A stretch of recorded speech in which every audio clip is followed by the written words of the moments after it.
আরে বাচ্চা কি হলো রে, হাঁ করে দিচ্ছিস কেন? জোরে বলবি তো, কি করছিস?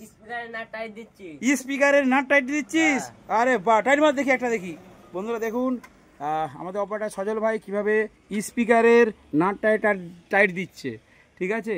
তো এখানে কিন্তু দুটো 15 ইঞ্চি পপ বেস রেডি করা হয়েছে, আর এই 15 ইঞ্চি পপ দুটো যাবে বাঁকুড়া। তো বন্ধুরা দেখতে পাচ্ছেন এখানে আমি দিয়েছি 700 SX 700 অর্থাৎ এম প্রো স্পিকার দিয়েছি। পপের মধ্যে এই স্পিকারটা কিন্তু 4 ইঞ্চি ভয়েস কয়েল আছে, তো ধামাকাদারভাবে বাজবে। আর স্ট্রেঞ্জার 4K দিয়ে কিন্তু এরকম দুটো বেস আর দুটো মিড একসাথে একটা মেশিনে বাজানো হবে, ঠিক আছে। তুই কী করছিস রে? ও, তার কানেকশান করছিস? আচ্ছা ঠিক আছে। আর মেশিন রয়েছে এখানে 500, হাতে তৈরি 500 আমাদের এই দোকানে তৈরি। বন্ধুরা পেয়ে যাবেন, যদি প্রয়োজন হয় তাহলে এই নাম্বারটায় কষ্ট করে একটু TMS সাউন্ডের হোয়াটসঅ্যাপ করবেন।